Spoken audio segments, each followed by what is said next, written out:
Okay, go. Okay, hi, I'm Brian Frost again. We're about a week and a half or 2 weeks after the first video. The first video we did, we basically tore the wall out. Again, the wall had partially collapsed in, and so we tore it out about a 14-foot section here. You can see part of it there. And then last week we started rebuilding. So we rebuilt this shoulder back into here to support this, and the same thing on that side, which is okay. We've been installing metal rods to increase the strength of the wall so the same thing doesn't happen again. So this is one. This goes way back into here, so it tying the old part of the wall, comes across and ties the new part of the wall to the old. We got the same thing over there. We have a few of these rods which are tying from the footing up. Again, basically just adding extra strength so the ground can't push it in. It's pretty traditional stonework where we're using primarily the same stones that we had when we tore it out. We've just brought in a few more stones from Shediac area. You can see some of them piled there because we were running out of stones because much of the wall had been filled in with bricks.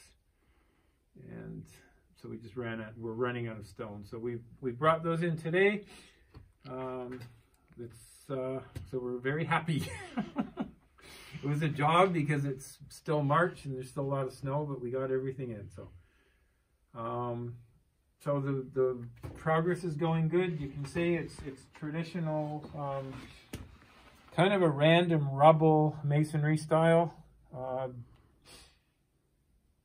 The rocks are somewhat irregular shape, but a little bit squared, and you just lay your rocks and we have fun. So our crew here, okay, if you can come forward a bit, Sean. Sean's here this week. He's a grade 12 student at St. John High School, no, Harborview High School in St. John. And obviously they're off school because of the coronavirus, so he's here for this week. And then Catherine I'll show you her. There's Catherine, she's working here as a... Yep. Okay, so when we tore the wall out, we put this support in the middle to support the main beam here, because there's a 14-foot span opened up. It's a little bit too much weight. So we can't obviously build here. So what we're doing, we've got these shoulders now here as well as there to the correct height. So tomorrow or the next day, we'll put short ones of these posts in and take some weight here and here, and then we can remove this and start filling this part in. And then build more and more and more, and then we can start building out here up to this, and then we can take them out entirely.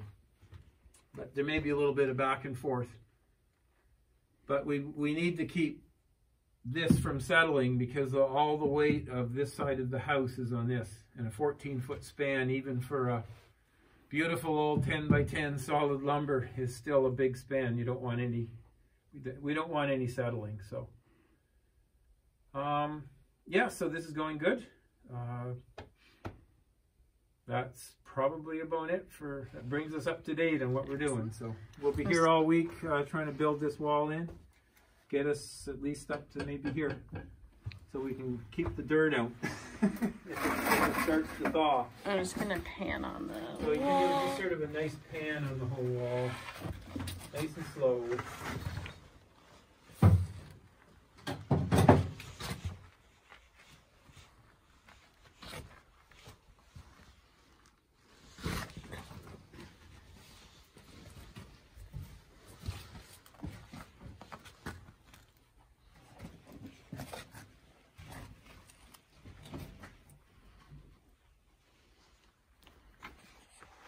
Nice overall view maybe from out here.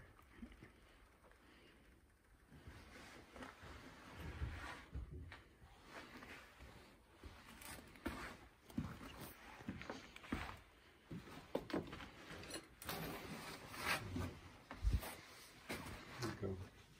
And the you can see the string in there. That helps us keep it straight, or relatively straight. It is a 200-year-old wall.